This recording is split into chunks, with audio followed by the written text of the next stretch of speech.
Hello. I'm normally pretty good with faces, but I have to say that I'm struggling to recognize some of you because you're not wearing your pajamas. Because I've seen you on a Sunday morning when you're nipping out to get your paper, rocking that oversized coat with the pajama slipper combination underneath. And you thought we never noticed. Because I was born and brought up in a world where I know a lot about you.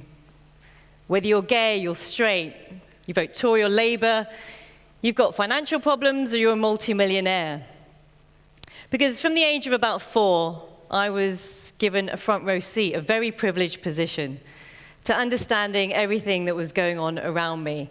And it's not because my parents were part of the Secret Service, or that they were politicians, but it's because I am the daughter of shopkeepers. And I grew up, my childhood spent in the shop. I am a British Indian, and my parents were Asian shopkeepers. So we should probably get a few stereotypes out the way right now. Yes, our shop was on the corner. Yes, we were open 7 days a week, open all hours. Yes, we had multiple extensions on our home. Yes, it was a family affair. We all worked in the shop. Yes, me and my sisters were all university educated. Education is very important. And yeah, some people probably refer to our shop as the Paki shop on the corner. Because I grew up in 1980s Britain, when immigration had truly arrived in this country. And I remember when my dad opened up the first corner shop, he got a piece of advice from one of the customers who said, "Do you know what, him across the road, he's not too keen on your kind, but if you're into cricket and you can chat to him about it, you'll be all right." Well, bonus, because Dad was Indian. He loves cricket. Of course he does. We were sorted. But you see, when you grow up in that world, you get to understand a lot about how people think. And crucially, what's working and not working in society. So I just want to take it back a little bit to 1950s Britain and the traditional corner shop. "Hello, Mr. Jackson. Good morning. Good morning, Betty. What can I get you today?" And within 10 years, it became this.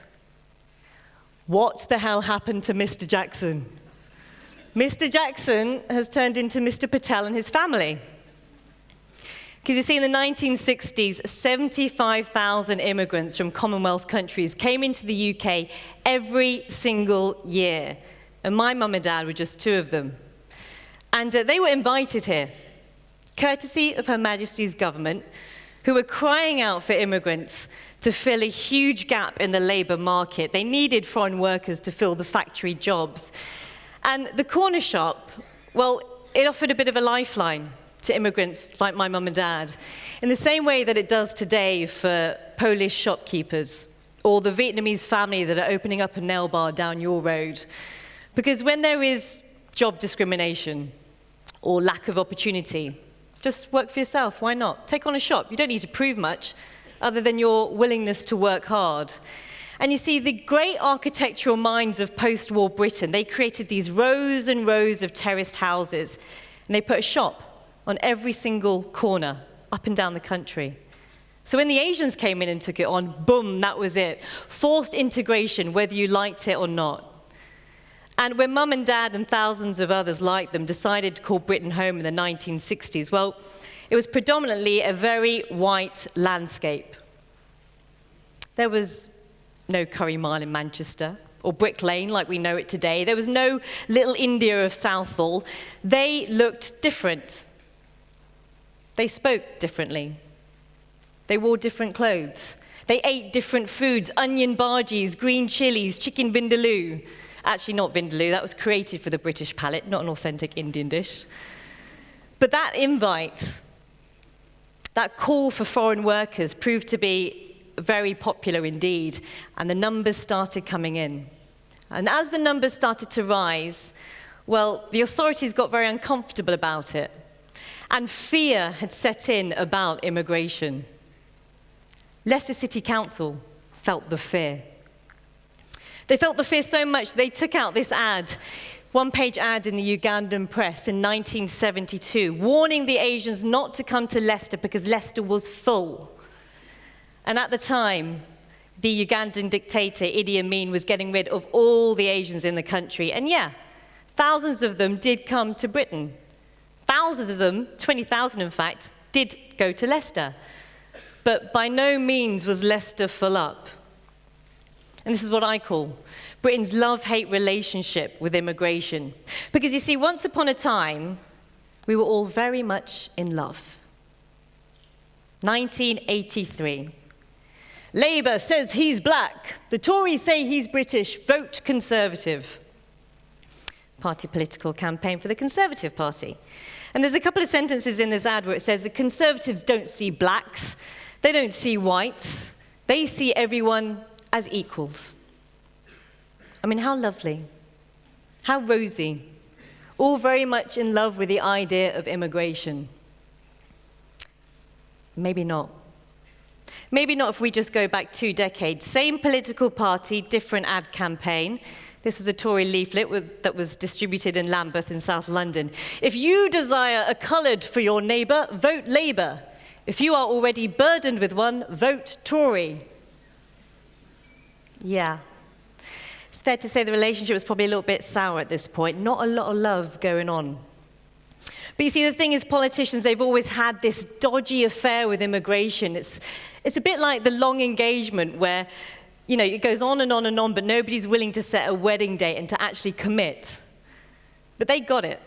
They understood how the image of the immigrant, the topic about immigration, was a very powerful one indeed. And that race card, it's been dealt many, many times over and over again.